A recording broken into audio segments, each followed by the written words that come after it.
भारती। सखी सहेली।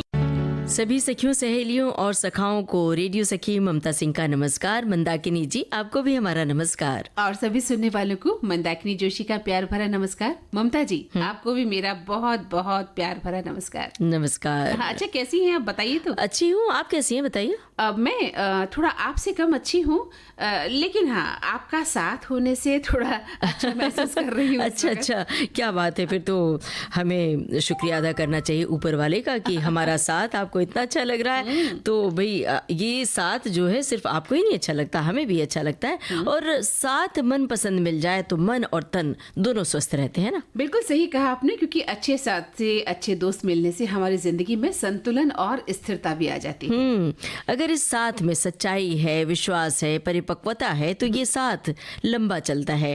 अब जैसे कार्यक्रम सखी सहेली भी, इसका साथ हमें कितना अच्छा लगता है ना। बिल्कुल अच्छा लगता है। और सखी सहेली के इस मंच का जो साथ है ना, हमारे सभी सखियों का, सखाओं का साथ, ये लाजवाब है ममता जी। बिल्कुल। तो फिर इस साथ को साथ लिए चलते हैं और बता देते हैं कि आज किन किन मुद्दों पर साथ साथ बात करनी है। मतलब हमारे श्रोता साथ साथ हमारे जुड़े रहेंगे, हम साथ साथ हैं। तो हम बता देते हैं कि आज लता मंगेशकर जी की याद का दिन है। तो उनके बारे में हमारे श्रोता कुछ अपनी बात कहेंगे, कुछ हम अपनी बात कहेंगे। आज उनकी याद का दिन है, तो लता मंगेशकर एक युग, हमने ये विषय रखा है। और आप भूलती बहुत है। अरे मैं नहीं भूलती हूँ, अभी मुझे पता चल गया है कि आप कुछ भूल गई हैं, तो वो तो अभी राज खुलेगा ना श्रोताओं के सामने। हाँ। अच्छा, मतलब आप मेरे भूलने के किस्से श्रोताओं तक पहुँचाएंगे वाली हूँ। ओ, तब तो हम मुझे पता होता तो मैं यहाँ से स्टूडियो से कहीं बाहर चली जाती। तो आपने पहले क्यों नहीं बताया। खैर चलिए, तो आप मेरी भुलक्कड़ी के किस्से बताएंगी तो क्या हम नहीं बताऊंगी। एक किस्सा बताऊंगी, बस वो हाथों हाथ हो जाएगा। कहते हैं ना, हाथ कंगन को फारसी क्या, पढ़े लिखे को फारसी क्या। तो हमारे श्रोता भी तो अनगिनत किस्से भरे हुए हैं। तो हमारे श्रोता भी अपने किस्से बताएंगे भुलक्कड़ी के कि वो कब कहाँ क्या चीज भूल गए, और सामने वाला व्यक्ति उनके घर में, या कब उनको ऐसा भुलक्कड़ी का सामना करना पड़ा जो श्रोताओं आज मैं कर रही हूँ। और फिर भुलक्कड़ी से क्या कुछ गुम गया, क्या कुछ खो गया और कैसे आपने उसे पाया, ये भी बताइएगा। तो मुझे कुछ कहना है कि अंतर्गत किस्से भुलक्कड़ी के। और घूमने कहाँ ले चलेंगे आज? तो भाई हम रेगिस्तान की सैर करेंगे, मतलब अपने प्रदेश। बिल्कुल। चलिए चलते हैं। और भला कौन नहीं जाना चाहेगा, हम भी जाना चाहेंगे, हमारे श्रोता भी। और श्रोताओं का क्या अनुभव है थार रेगिस्तान का, वो भी बताएं। थार के बारे में बताएं, अगर वो थार रेगिस्तान जाकर आई हैं। मेरा आप तो जाके आई हैं, आप अपना अनुभव हमारे साथ साझा करेंगे। लेकिन अब मेरा सिर दर्द हो रहा है। अरे क्यों?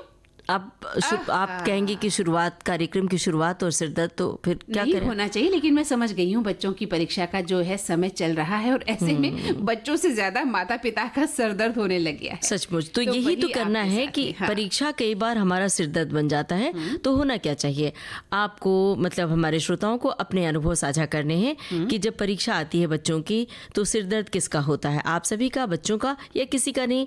दरअसल परीक्षा तो एक आकलन, मूल्यांकन का तरीका है, प्रक्रिया है, लेकिन हम उसे भूलकर उसको सिरदर्द बना लेते हैं। बिल्कुल। तो इसी पर आप अपने विचार हमें लिखिएगा कि परीक्षा जो है आपके लिए एक आकलन की प्रक्रिया है या सिरदर्द बन जाता है। हाँ, तो ममता जी, जब साथ की बात चली है तो याद करिए वो मधुर आवाज जिसको हम रेडियो पर बचपन से सुनते आ रहे हैं, और वो आवाज हर पल हमारे साथ है, और हमारे कानों में मधुरता अभी भी रस घोल रही थी। और हमारी सुबह की शुरुआत उसी आवाज से होती है। और चाहे वो रेडियो के सुबह की शुरुआत हो या घर की सुबह की शुरुआत। और हमें लगता है कि जैसे सुबह उठकर हम नहा धोकर अगरबत्ती जलाते हैं, है ना, तो बिल्कुल, तो वो आवाज पहुंचती है। तो ऐसे लगता है कि उस आवाज से हमें प्यार है और उस आवाज को हम पवित्रता के रूप में लेते हैं। वो आवाज है लता मंगेशकर की। और मैं आपका इशारा समझ गई थी। स्वर कोकिला लता मंगेशकर की बात हम आज कर रहे हैं इस इस कार्यक्रम में उन्हें हम श्रद्धा सुमन अर्पित करते हैं। आज का ही वो दिन था, मनहूस दिन, जब उन्होंने हमसे इस फानी दुनिया से अलविदा कह दिया था। बिल्कुल सही कहा। और भारत रत्न लता मंगेशकर एक अनमोल गायिका। पिछले 6 दशकों से अगर बात करें तो भारतीय फिल्मों को अपनी आवाज से समृद्ध करने वाली लता मंगेशकर के आगे पूरी दुनिया नतमस्तक रही। सच कह रही हैं, उनकी आवाज की दीवानी पूरी दुनिया है। उनकी आवाज को लेकर वैज्ञानिकों ने ये कह दिया था कि इतनी सुरीली आवाज न कभी थी और न कभी होगी। बिल्कुल। और लता जी ने अपने संगीत सफर की शुरुआत देखिए मराठी फिल्मों से की थी। और सुरों की कोकिला कही जाने वाली जो गायिका थी लता मंगेशकर, इनका रुतबा बतौर सिंगर फिल्मी दुनिया में बहुत ऊंचा रहा।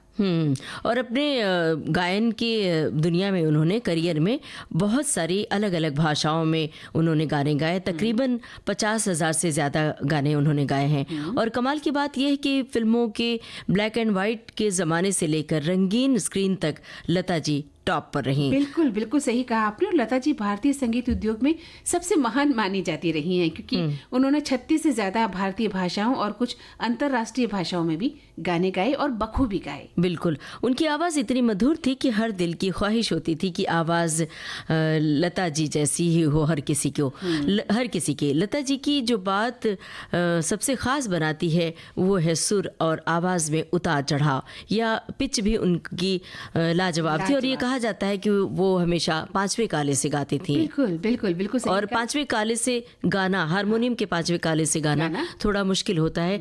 अक्सर आवाज़ वहाँ तक पहुँच नहीं पाती तार सप्तक तक, लेकिन लता जी की आवाज़ बाकायदा तार सप्तक के प तक पहुँचती थी। और ममता जी, मुझे याद आ रहा है कि आपने तो लता जी से इंटरव्यू भी किया है ना? जी बिल्कुल। अरे वो पल तो कैसा रहा आपके जीवन में? वो अब विस्मरणीय पल रहा। मंदाकिनी जी, वो तो ऐसे रोमांच होने लगता है, बस ऐसे लगता है कि अभी हम उनका नाम ले रहे हैं तो वो आवाज हमारे कानों में गूंज रही है। और वो खनकती हुई आवाज, वो बचकानी सी आवाज, और उनकी हंसी जो बच्चों जैसी लगती थी, खिलखिलाती हुई, और इतनी सहजता, इतनी विनम्रता से बात उन्होंने की थी।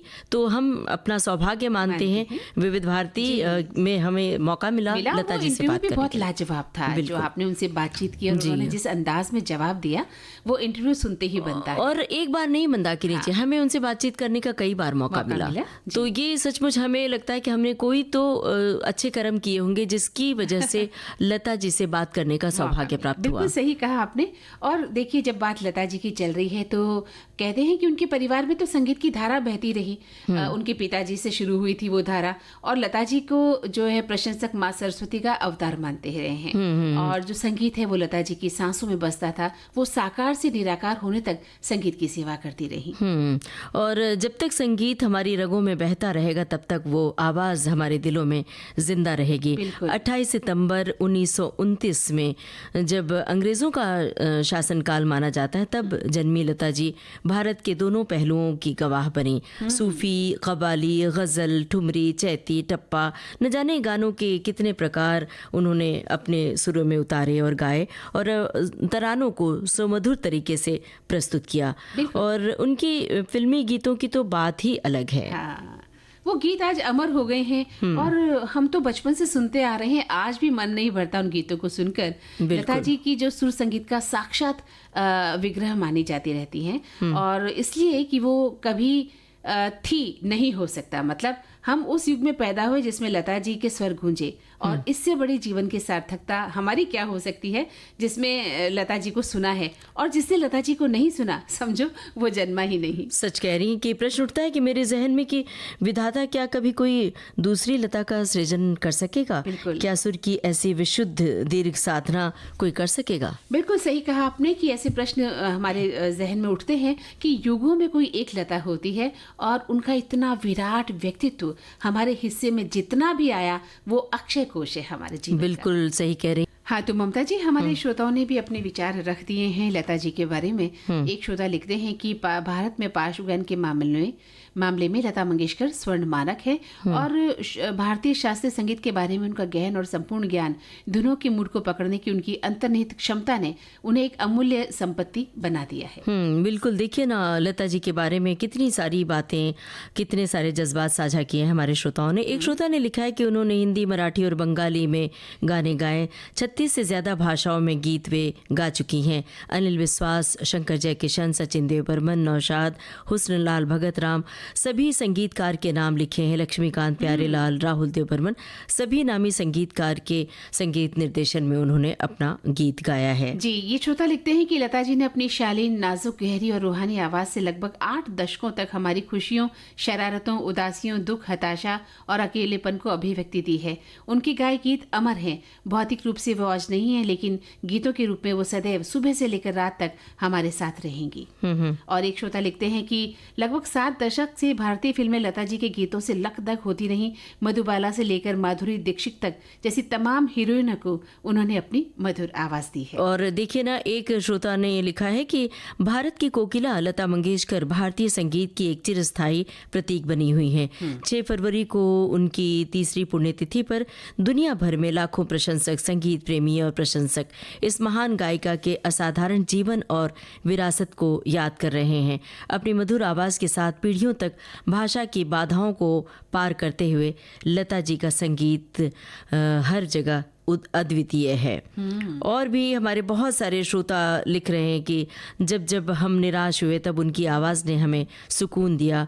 जब सीमा पर सैनिक शत्रुतापूर्ण गोलियों का सामना कर रहे थे तब लता जी की आवाज़ ने हमारे सीने को गर्व से भर दिया। जब हम प्यार में थे तब उनकी आवाज़ ने हमारे दिल को रोमांस से भर दिया। जब हम ईश्वर के सामने थे तो उनकी आवाज़ ने हमारी आत्मा को आध्यात्मिकता से भर दिया। सचमुच ये वो आवाज़ है, लता जी की आवाज़ हम सबको थामती है, हम सबको सहारा देती है, हम सबको खुशी देती है। बिल्कुल, बहुत ही खूबसूरत आपने अपनी भावनाएं व्यक्त की हैं लता जी के प्रति। और जितना कहा जाए ममता जी उतना ही कम है। हम तो क्या है उनके सामने जो हम कुछ उनके बारे में कह पाएं। और जितने ही गीत बजाए जाएं उतने ही कम है। हाँ, तो हमारे श्रोताओं ने और भी लिखा है ममता जी, और लगातार लता जी के बारे में अपनी अभिव्यक्ति दे रहे हैं। एक श्रोता लिखते हैं कि लता मंगेशकर एक युग का नाम है। तकरीबन 70 साल तक उन्होंने हिंदी सिने जगत को अपनी मीठी आवाज़ से बांधे रखा। किस्सा यूं है कि डिस्क पर नाम लता मंगेशकर का नहीं, आशा का था। आशा या उनकी छोटी बहन नहीं, इस फिल्म में कामिनी कौशल की कैरेक्टर का नाम। म्यूजिक कंपनी ने आशा जी का नाम छापा तो वो दौर ही कुछ ऐसा था कि एक्टर का नाम तो जाना जाता था, लेकिन सिंगर्स को क्रेडिट नहीं मिलता था। फिर हुआ यूं कि गाना खूब बजाया, लोगों को पसंद भी आया और सिंगर के तौर पर कामिनी कौशल को लोगों का प्यार मिलने भी लगा था। लेकिन बाद में पता चल ही गया था कि वो लता जी की आवाज है। बिल्कुल। हमारे एक श्रोता ने लिखा है, हमारी एक सखी हैं, स्त्रियों की आकांक्षा का स्वप्न रचने वाली लता मंगेशकर की उपस्थिति से उस स्त्री विमर्श को भी स्वर मिलता है जिसकी प्रेरणा से आम घरों की लड़कियां खुद को साबित करने के लिए किसी भी क्षेत्र में अपना सर्वश्रेष्ठ रच सकती हैं। पुरुष प्रधान सिनेमा की दुनिया में एक औरत किस हौसले से रह सकती है और उतनी ही शिद्दत से अपनी शर्तों पर जीकर सफलता के सारे कीर्तिमान बना सकती है, उसका नायाब उदाहरण है लता मंगेशकर। और एक श्रोता ने लिखा है कि गान कोकिला लता जी के बारे में कहना यानी सूरज को रोशनी दिखाने जैसा है। वो भारत की आन बान शान है। उनकी स्मृति को श्रद्धा सुमन। जी बिल्कुल। एक श्रोता लिखते हैं कि आज विविध भारती पर उनको याद किया जा रहा है उनके गाय गीतों के द्वारा। रहे न रहे हम महका करेंगे बन के कली बन के सबा, ये गीत हमें बेहद पसंद है। लता जी आज भले ही हमारे बीच नहीं, लेकिन उनकी आवाज़ के बिना विविध भारती हो या दूसरा कोई मनोरंजन चैनल, दिन निकलता ही नहीं है, दिन नहीं निकलता। उनकी आवाज़ के संग ज्योति कलश छलकता है और दिन ढलता है। उनका गाया गीत फिल्म तुम्हारे लिए से उनको समर्पित करते हुए हम कहते हैं कि तुम्हें सुनते हैं तो लगता है कि जैसे युगों युगों से तुम्हें सुन रहे हैं। मतलब वो गीत है ना, तुम्हें देखती हूँ तो लगता है जैसे, है ना। तो लता जी तुम हो गीत संगीत सागर, हम प्यासी नदी हैं, तुम्हें याद करते करते जाएगी रैन सारी, तुम्हें सुनते सुनते जाएगी जिंदगानी सारी, तुम दे गए हो इतने मधुर मनभावन गीतों से महकती फुलवारी। क्या बात है, सुंदर लिखा है। सच और में। वही एक श्रोता लिख रहे हैं कि लता मंगेशकर साक्षात सुरों की देवी सरस्वती थी जो दिवंगत हुई, लेकिन फिल्म इंडस्ट्री उनके बिना अधूरी है। और वो पूरे देश में प्रख्यात हुई एक सरस्वती नदी थी जो लुप्त हो गई, जिनके किनारे देश की महान सभ्यता विकसित हुई थी, जिनके शीतल जल को पीकर अनेक संत मुनियों ने वेदों की रचना की है। और अब कहीं घूमने चलना है इसके बाद? हाँ, चलना क्यों नहीं है भाई, हमें तो चलना था। आपने कहा था कि आपको मैं रेगिस्तान लेके चलूंगी और तो थार रेगिस्तान लेके चलेंगे। हम जाहिर सी बात है कि आप तो जरूर गई होंगी और वहाँ गई हूँ, लेकिन बहुत ज्यादा इंटीरियर में नहीं गई थी। जैसलमेर गई हूँ मैं और वहां जाकर मैंने काफी अच्छा नजारा देखा। लेकिन वो मैं आपसे पूछना चाहती थी कि आप कभी रेगिस्तान गई हैं क्या?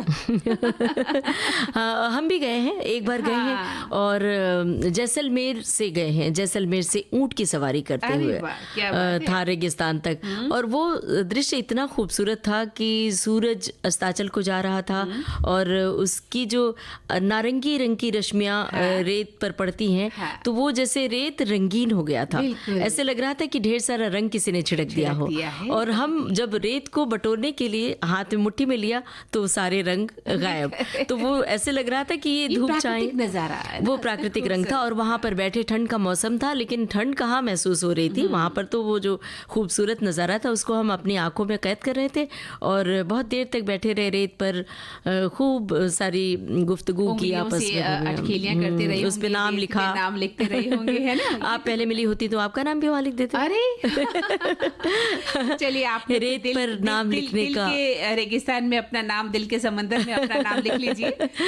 बिल्कुल, बड़ा ही खूबसूरत नजारा होता है। और लेकिन कभी गर्मियों में जाके देखिए वहां, जब आपको पता चलेगा कि भारी गर्मी होती है और बहुत अच्छा लगता है। तब तेज गर्म हवाएं, बालू रेत के टिब्बों से ढका हुआ एक तरंगित मैदान होता है जहाँ पर खूब सारी तरंगे बनी होती है। लगता है जैसे रेत पर किसी ने कलाकृति मान दी हो। थार जो मरुस्थल है वो बहुत अद्भुत है ममता जी। और गर्मियों में जाने का और भी मजा है, जैसे कि गर्मियों में वहाँ की जो रेत है ना वो उबलने लगती है। और हाँ, सर्दियों में तापमान 0 से नीचे चला जाता है, लेकिन तेज गर्म हवा के जो थपेड़े खाते हैं ना, जिसे हम लू कहते हैं, वो खा के तो और सुना है कि वहाँ रेत की आंधी भी चलती है, तो उसके बारे में हमारे जो श्रोता हैं जानते हैं वो भी लिखेंगे। वैसे अपने श्रोताओं को बता दें कि भारत का थार रेगिस्तान सबसे बड़ा रेगिस्तान है, जिसे ग्रेट इंडियन डेजर्ट कहते हैं।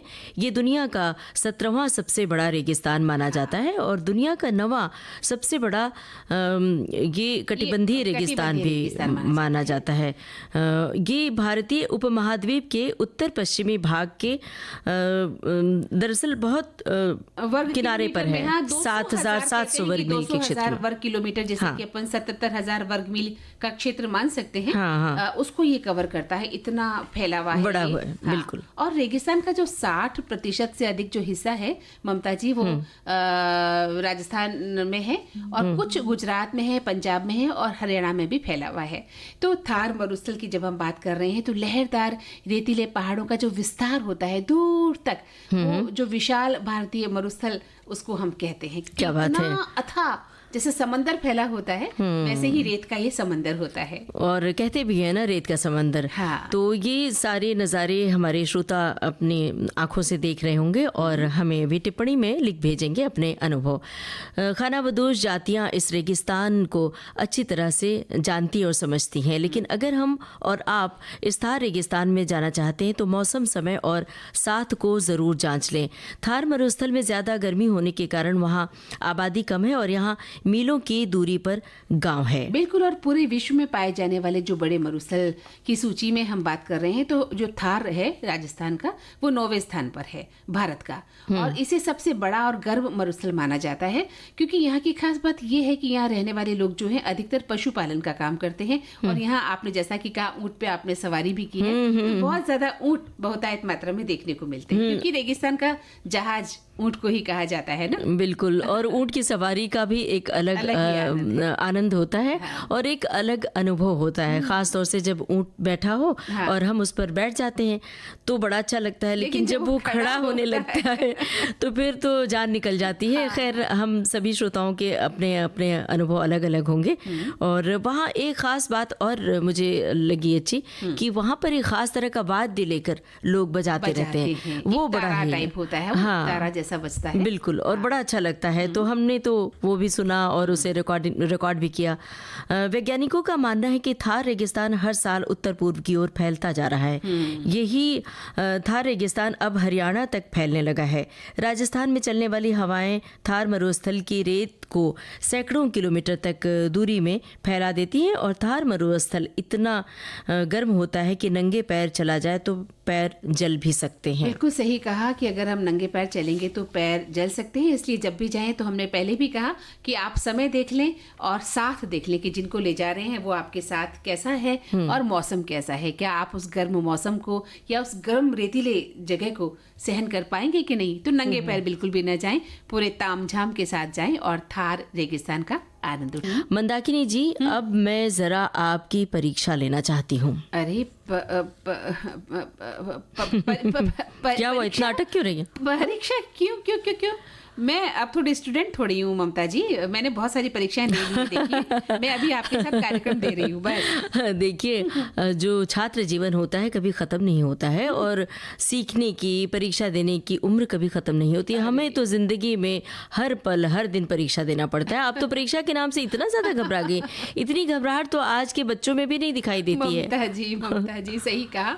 अब इस परीक्षा का आकलन करने बैठेंगे ना तो मेरा तो सिर दर्द होना शुरू हो जाएगा। यहाँ मैं आपसे थोड़ा तो सहमत हूँ कि अगर आज इस दौर की बात की जाए तो बच्चों की पढ़ाई हो या परीक्षाएं, बच्चे भले ही टेंशन में ना आए पर माता पिता तनाव में आ ही जाते हैं। हाँ। और ये पढ़ाई का जो बोझ है परीक्षाओं के दिन कई बार सिरदर्द बन जाता है, जबकि ये आकलन का विषय है। बिल्कुल सही कहा ममता जी आपने कि परीक्षा में आकलन, मूल्यांकन पढ़ाई की इस प्रक्रिया की अहम हिस्से होते हैं और इस आकलन से बच्चों के सीखने के बारे में जानकारी मिलती है। तो इस जानकारी का इस्तेमाल अगर किसी बच्चे या किसी छात्र की प्रगति के लिए या उपलब्धि की निगरानी के लिए अगर किया जाए तो ज्यादा बेहतर होता है। और ये सच भी है कि इसलिए परीक्षाएं ली जाती हैं। सही बात कह रही हैं।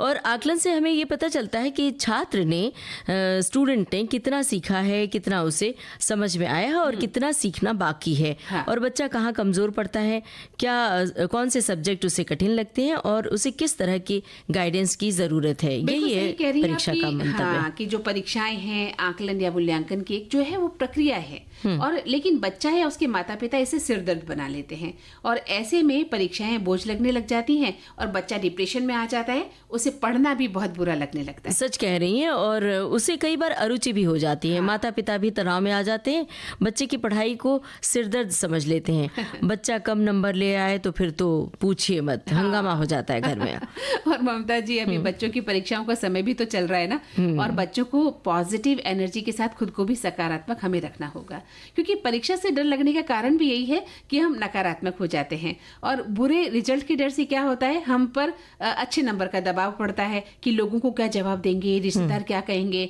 पड़ोसी पूछेंगे कि आपके बच्चे के कितने नंबर आए तो हम क्या जवाब देंगे, और अगर नंबर कम आ गए तो लोग क्या कहेंगे, भविष्य का क्या होगा। इतने सारे बेतुके सवाल हमारे अंदर उमड़ने घुमड़ने लग जाते हैं। दरअसल मंदाकिनी जी, परीक्षा का मौसम तो एक बार फिर हमारे सामने आ गया है। इस समय बोर्ड की परीक्षाएं शुरू हो चुकी हैं और इसके साथ तनाव और चिंता की लहर भी। हालांकि थोड़ी सी घबराहट बच्चे और माता पिता को होना स्वाभाविक भी है, लेकिन परीक्षा से होने वाले तनाव पर नियंत्रण करना जरूरी है।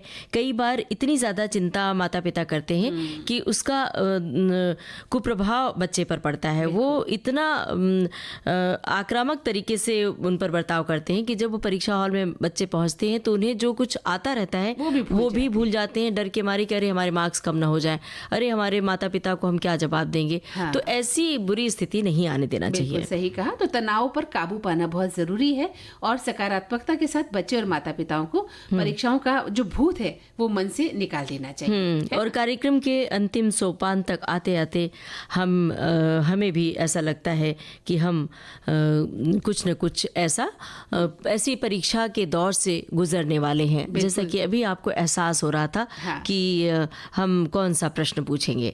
दरअसल यही तो परीक्षा थी कि आप परीक्षा के नाम से घबरा गई। हाँ, बिल्कुल भी घबरा गई। जबकि कोई कोई परीक्षा ही नहीं थी। हाँ, लेकिन मुझे लगा कि पता नहीं आज आप कौन सा ऐसा पेपर लेने वाली हो मेरा जिसका मैं जवाब दे पाऊंगी कि नहीं दे पाऊंगी, क्योंकि परीक्षाओं का जो भूत है ना वो हम पर रहता ही है। परीक्षा जो शब्द है ना ममता जी, अपने आप में ही डरावना सा शब्द है, और इतना डर हम पैदा कर देते हैं बच्चों पर कि बच्चे फिर कई बार हम सोचते रह जाते हैं कि अरे ये मुझे तो आता था ये सवाल और ये गलत कर दिया। और देखिए बहुत अगर हम गहराई में उतरे तो कई बार बच्चे सुसाइड तक कर लेते हैं। जो बच्चों का हम हश्र देखते हैं, बाहर बच्चे पढ़ने जाते हैं तो सुनने में आता है बच्चों ने अपने आप को खत्म कर लिया। तो ऐसी स्थिति न आए। कई बार ऐसा ही होता है कि अरे आती हुई चीज़ भूल गए और बच्चे छात्र बाद में कहते हैं कि अरे हमने ये क्या गलती कर दी और पछताते हैं। उन्हें पछताया नहीं चुकता, लेकिन क्या करें टेंशन में आ जाते हैं। हमारे एक श्रोता ने लिखा भी है कि जब हमारी बोर्ड की परीक्षा थी तो गार्जियन चिंतित होते थे तो बड़ी कोफ्त होती थी कि इन्हें क्या चिंता है, लिखना तो मुझे है, पढ़ना तो मुझे है। पर जब मैं खुद माँ बनी और जब बच्चे की परीक्षा होती है तो बेहद चिंतित हो जाती हूँ। यूँ कहिए कि मेरी तो नींद ही गायब हो जाती है जब तक पूरे पेपर नहीं हो जाते। ये न कह दे कि परीक्षा अच्छा गया, तब थोड़ा सा सुकून मिलता है। बिल्कुल सही कहा इन्होंने कि जब आप खुद माँ बनते हैं तब आपको समझ आता है कि ये कितना जरूरी है कि बच्चे का पेपर अच्छे से चला गया, वरना तो वो गीत आपने सुना है ना, क्यों ये सर दर्द ले लिया आपने। बिल्कुल। और एक हमारे श्रोता लिख रहे हैं कि भाई परीक्षा वस्तुतः परीक्षार्थी के आयु विशेष के आधार पर आकलन और सिरदर्द दोनों ही है। परीक्षा के आकलन के क्रम में जीवन के अनुभव प्राप्त हुआ करते हैं और केवल परीक्षा को पास या टॉप करने के दृष्टिकोण से लिया जाए तो वो अवस्था विशेष कर परीक्षार्थी से लेकर अभिभावकों तक सिरदर्दी हुआ करता है। इसलिए परीक्षा को सहजता से ही लेना चाहिए, किंतु शिशु और बालक जैसे लोग जब स्वयं ही सहज नहीं रह पाते तो फिर परीक्षा को भला कैसे सहजता से ले पाएंगे। दरअसल परीक्षा एक प्रक्रिया है स्वयं के आकलन की, फिर चाहे उस परीक्षा का परीक्षक कोई अन्य हो या स्वयं आपका विवेक। बिल्कुल। तो परीक्षा को परीक्षा ही रहने दे, उसे सिरदर्द ना बनाएं। कुल मिलाकर यही निचोड़ है इस विषय का। और जब सिरदर्द बनने लगे परीक्षा तो थोड़ा सा सजग हो जाएं। कई बार क्या होता है कि परीक्षा का इतना ज़्यादा प्रेशर होता है, प्रतियोगिता का इतना ज़्यादा प्रेशर छात्रों पर होता है कि वो आत्महत्या तक पहुंच जाते हैं। तो ये ना आने पाए, इसका माता पिता को, रिश्तेदारों को ख्याल रखना चाहिए कि किसी ने सिर्फ परीक्षा ये नहीं कि 10वीं 12वीं और ग्रेजुएशन की परीक्षा है, जो कॉम्पिटिटिव परीक्षाएं होती हैं, प्रतियोगी परीक्षाएं होती हैं, उनके लिए तो रिश्तेदार पूछ पूछ के तंग कर देते हैं, क्या हुआ आपके बच्चे का, रिजल्ट आया कि नहीं, इंजीनियरिंग में हुआ कि नहीं हुआ, वो मेडिकल में गया कि नहीं गया, क्या सिलेक्शन नहीं हुआ, हम उसी दबाव में आ जाते हैं। तो बस देखिए एक श्रोता बहुत अच्छा लिख रहे हैं ममता जी कि परीक्षा का समय है जब विद्यार्थी अपनी मेहनत का फल प्राप्त करना चाहते हैं। परीक्षा का दौर छात्रों के लिए ऐसा समय होता है जब उनकी मानसिक और शारीरिक स्थिति दोनों पर दबाव होता है। बच्चों के मन में सवाल घर करता है कि क्या मैं ये सब याद कर पाऊंगा, या अगर मैं असफल हो गया तो क्या होगा। इस पर विशेषज्ञों का ये कहना है कि तनाव में रहकर नहीं, प्लानिंग से तैयारी करें और परीक्षा के पैटर्न को समझकर पढ़ाई में करें बदलाव। कम से कम 6 घंटे की नींद तो आपको लेनी ही चाहिए बच्चों को, और उनके खान पान पर माता पिता को ध्यान भी देना चाहिए। बहुत मुश्किल है ये विषय और बहुत विस्तृत है ये विषय। इस पर विचार करना, बात करना भी अब समझ में नहीं आता कि क्या किया जाए, क्योंकि प्रतियोगिता तो इतनी ज्यादा बढ़ गई कि आपको 99% नंबर भी कम होते हैं। अब जो 98% वाले छात्र हैं वो भी इस श्रेणी में आते हैं कि वो योग्य नहीं है, सफलता उन्हें नहीं मिलेगी। तो बहुत मुश्किल समय है, इसमें सभी विचारकों को, चिंतकों को विचार करना चाहिए। हमारी एक श्रोता ने लता मंगेशकर पर एक बात लिखी है, जरा वो हम श्रोताओं तक पहुंचाते।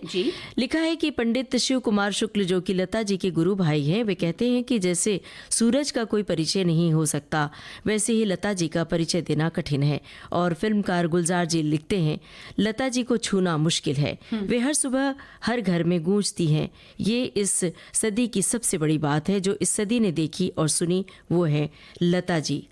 और अब आप कुछ भूल रही हैं? मैं नहीं भूल रही हूँ, मैं आपसे ये जानना चाह रही हूँ, आप अभी थोड़ी देर पहले मेरी परीक्षा ले रही थी ना, अब मैं आपसे ये पूछना चाहती हूँ कि आप वो लेकर आई? क्या लेकर आई? अरे वही जो लेकर आने वाली थी। अरे कौन सी चीज लेकर आने वाली थी? अब हमारे सखी को पता चलेगा कि ममता जी कितनी भुलक है। आपने कल क्या कहा था कि मैं आपके लिए लड्डू लेकर आऊंगी? अरे तो मतलब आपने बदला लिया, मैंने आपसे आपकी परीक्षा ली और आपने तुरंत मेरी परीक्षा ले ली और मुझे भुलक्कड़ भी साबित कर दिया। तो चलिए अब आपसे हमारी बातचीत बंद, लेकिन अगर बातचीत बंद कर देंगे तो फिर कार्यक्रम कैसे होगा? हाँ, लड्डू की बात तो हुई थी, आप भूल गई ना? भूल गई। तो देखा, पहला किस्सा यानी कार्यक्रम में जो हमने सेगमेंट लिया है ना, किस्से भुलक्कड़ी में, उसमें आज पहला किस्सा आप ही का है कि ममता जी का ये किस्सा भुलक्कड़ी का। तो भाई चलिए, भूल गए तो कोई बात नहीं, देर आयत दुरुस्त आयत। हाँ। तो 1 लड्डू की बजाय 2 लड्डू, 2 लड्डू की बजाय 4 लड्डू, ये सखी सहेली के बाद। अरे वाह, क्या तो बात है। भुलक्कड़ मैंने सोचा कहीं ख्याली पुलाव तो नहीं पका रहे हम। बिल्कुल नहीं। देखिए मंदाकिनी जी, हाँ। दरअसल भूलना तो हम सबकी फितरत है, और आजकल जहाँ तकनीक हावी हो गया है, सोशल मीडिया हावी हो गया है, वहाँ लोग इतना ज़्यादा भूलते हैं कि लोग अपना मोबाइल भूल जाते हैं, कलम भूल जाते हैं, लिखना भूल जाते हैं, ज़रूरी काम, बैंक के बहुत सारे काम, कागज़ पत्तर भूल जाते हैं। और जैसे कि आपने कहा, ये खाने पीने की बात तो भूल ही जाते हैं, बच्चों के टिफ़िन में क्या रखना था वो भूल जाते हैं, खाना क्या बनना था। तो हमारे श्रोता भी बहुत कुछ भूल जाते हैं। हमने तो ये भी देखा कि चश्मा लोग भूल के, चश्मा लगा हुआ है और भूलते हैं कि कहाँ होते घड़ी लगी हुई है, लोग ढूंढते हैं कि घड़ी कहाँ है। ये तो हमारे साथ भी कई बार होता है। तो भुलक्कड़ आप भी हुए? मैं भी हूँ। भाई देखिए, हर इंसान, अभी आप ही ने तो कहा कि हमारी प्रवृत्ति में है भुलक्कड़ी, कहीं ना कहीं ज्यादा है, कहीं कम है। तो हमारी एक श्रोता लिख रहे हैं कि भुलक्कड़ की आदत की कुछ नमूने। पहले स्टेज की स्थिति, चश्मा आंख पर होने के बाद उसे ढूंढना, और सामान लाने दुकान में जाने के बाद ये सोचना कि क्या लाना है। तो घूमने के बाद जब घर लौटते समय अपने मकान को पीछे छोड़कर आगे निकल जाते हैं। तो दूसरी स्टेज की स्थिति यह है कि खुद को भूल जाना, अपनी पहचान भूलना, अपने परिवार के नाम भूल जाना। और तीसरी और फाइनल स्टेज ये है कि दुनिया को भूल जाना, दूसरों की तरह अनजान बन के देखना, मैं कौन हूँ ये भी भूल जाना। ये तो बहुत गंभीर भूलना, बिल्कुल ठीक नहीं है भूलना, क्योंकि भुला देने से बहुत कुछ गड़बड़ भी हो जाता है, क्योंकि ज़माना ऐसा है कि भूलना ठीक नहीं होता है। देखिए भाई, भूल नहीं जाना। अब आप मुझे ये मत कहिएगा कि लड्डू मत भूल जाना, याद रहेगा बाकायदा। हाँ। और हमारे श्रोता ने भी लगातार भूलने की बात कही है। एक श्रोता ने लिखा है कि बढ़ती उम्र में धीरे धीरे याददाश्त कमज़ोर होने लगती है। एक बार मैं अपने पति के मामा के यहाँ कुछ दिनों के लिए गई थी, उनके साथ बाजार गई।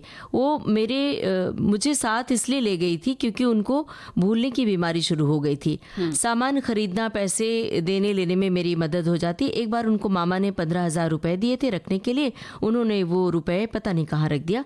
ढूंढ कर परेशान हो गई, कहीं नहीं मिला। फिर एक दिन किचन में काम करते करते फ्रिज के अंदर से कुछ निकालना था, वहीं पर एक लिफाफा रखा था, उसी में से 15,000 रुपये मिले। भूलने वालों के साथ कोई न कोई ऐसे व्यक्ति को रहना चाहिए। दरअसल ये एक बीमारी की भी बात है। कई बार वो जो एक अल्जाइमर्स नाम की भी एक बीमारी होती है, जहाँ पर सब कुछ भूल जाता है। तो यहाँ पर हम बिल्कुल भी हंसी मजाक की बात नहीं कर सकते, ये तो एक गंभीर बात है। लेकिन अमूमन छोटे किस्से हैं, हम रोजमर्रा की जिंदगी में कुछ न कुछ भूल जाते हैं, भाग-दौड़ की जिंदगी और हमें ये भी कई बार ऐसा भी देखा गया है कि कुछ चुनिंदा बातें लोग भूलते हैं। जैसे हमने बहुत सारे अपने घरों में देख लें, अपने भाई को, पति को या घर के और सदस्य को देखते हैं तो बड़ी चुनिंदा चीजें भूलते हैं, घरेलू चीजें भूल जाते हैं, अपने काम की चीजें याद रखते हैं। ये हर घर में हमने देखा ये भी होता कि पड़ोसियों के यहाँ हमने देखा कि बताते हैं कि फला चीज लाना भूल गए और अपनी बाकी चीजें याद रखते हैं। इस पर बहस भी हो जाती है घर में। अपनी चीज तो भूलते नहीं और हमारी चीजें भूल जाते हैं। तो एक श्रोता लिखते हैं कि हम कभी ना कभी कई बार चीज़ें भूल जाते हैं, कभी नाम, पैसा, कभी कोई सामान। पर कुछ लोगों में ज़्यादा होता है तो समझिए कि एक टाइप की बीमारी हो जाती है। पर जिन्हें नहीं है, नॉर्मली जब बात कर रहे हैं कि ऐसी हमारी एक परिचिता, उनके घर बेटी की शादी की तैयारी थी, बाराती जाने वाले थे कि लड़की का सुहाग पिटारा तैयार करके रख दिया गया था और उसके घर के लोग हिदायत दे रहे थे कि सुहाग पिटारा रख देना, भूल मत जाना। जब बाराती विदा होने लगे तो फिर किसी ने याद किया, सब सामान अच्छे से रख दिया ना। परिचित का ठसक और अभिमान भरा शब्द था कि आज कोई पहली बार थोड़ी कर रही हूँ जो कि मैं भूल जाऊंगी। रात को 9:30 पर फोन आता है कि सुहाग पिटारा कहाँ रखा हुआ है। उधर से कहा गया कि ठीक से देखो कहीं गाड़ी में ही होगा या कोई उधर से गायब तो नहीं कर दिया। तो वहां जाकर देखा तो वो नहीं मिला और जब सुबह घर पर झाड़ू लगाते समय पता चला कि लाल कपड़े में लिपटा एक टोकरी में सुहाग पिटारा वहीं रखा हुआ दिखाई दे रहा है। अब हमारी परिचिता का जो चेहरा है वो देखने लायक था। तो इस तरह से हाँ, ये अक्सर ये तो तनाव में भूल जाते हैं और हड़बड़ी में बिल्कुल कि हमें बहुत सारे काम एक साथ निपटाने हैं और उसमें फिर रह जाती, जैसे कि चलते जल्दीबाजी में हम मोबाइल भूल जाते हैं और फिर लौट कर लेते हैं, चाबी भूल जाते हैं कि कहाँ रख दी है, मिल नहीं रही है, अलमारी की की चाबी। एक श्रोता ने लिखा है कि मैं टेलीकॉम विभाग में जब मानव संचालित एक्सचेंज हुआ करते थे उस समय था। सेवा काल के दौरान हमारे गांव के सभी उपभोक्ताओं के टेलीफोन नंबर मुझे याद हुआ करते थे। सेवानिवृत्ति होने के बाद अब उम्र बढ़ते काफ़ी बातें भूल जाने लगा हूँ, लेकिन फिर भी एक बात तो है, बचपन से लेकर आज तक विविध भारती सुनना कभी नहीं भूलता। क्या बात है, कितनी अच्छी बात है। और एक श्रोता लिखते हैं कि भुलक्कड़ी के किस्से तो हम क्या बताएं। मैं 3 साल पहले फॉलिस का शिकार बन गया। ब्रेन का बायां हिस्सा स्ट्रोक के कारण डैमेज हुआ, जिसकी काफी दवा के बाद स्थिति सामान्य हो पाई है। लेकिन मैं कुछ भी बोलने को सोचता हूँ या लिखने को सोचता हूँ तो 5 मिनट भी नहीं टिकता, भूल जाता हूँ। अब सबकी सिंपैथी हमसे बनी रहती है। तो जो पूर्व के बातचीत लेखन से प्रभावित रहे हैं वो हम अपने उन मित्रों के आभारी हैं जो हमारी अवस्था से अवगत हैं और हास्य विनोद से हमारा मनोरंजन करते रहते हैं। और इसलिए भुलक्कड़पन पर ज्यादा मैं कोई कहानी तो नहीं सुना सकता, पर हाँ आप सभी का आभार व्यक्त करता हूँ।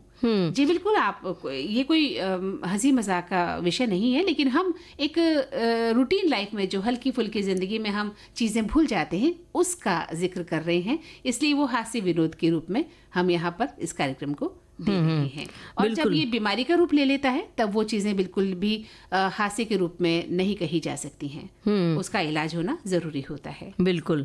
और अब परीक्षा के संदर्भ में हमारे एक श्रोता लिख रहे हैं कि परीक्षा पहले भी आती थी, आज भी आ रही है। फर्क इतना है कि पहले के ज़माने में, मतलब हमारे ज़माने में माता पिता को कोई चिंता होती थी न पढ़ने वाले को, लेकिन आज सब उल्टा हो गया है, सभी चिंतित रहते हैं। और एक श्रोता ने लिखा है कि एक दिन इश्क का जो रोना था लीजिए हो गया जो होना था, ये जो काफिर धड़क रहा है यहाँ, इसने एक दिन मुझे डुबोना था। दिल नादान ये क्या किया मैंने, जो किया ठीक ही किया, मैंने दिल का रोशन किया। गाने के बोल इन्होंने लिखे हैं। अच्छा। मतलब कि जो परीक्षा की बातें हमने की थी, सिर दर्द की जो बात करी थी कि और सिर दर्द ले लिया है। भाई याद करना और भूलना दोनों एक ही सिक्के के दो पहलू हैं। और अब याद कीजिए और भूलिए मत कि घड़ी की ओर देखिए। और समय ये हमसे कह रहा है कि हम अपने सखियों और सखाओं से ले लें इजाजत। आप सभी को ममता सिंह और मंदाकिनी जोशी का नमस्कार।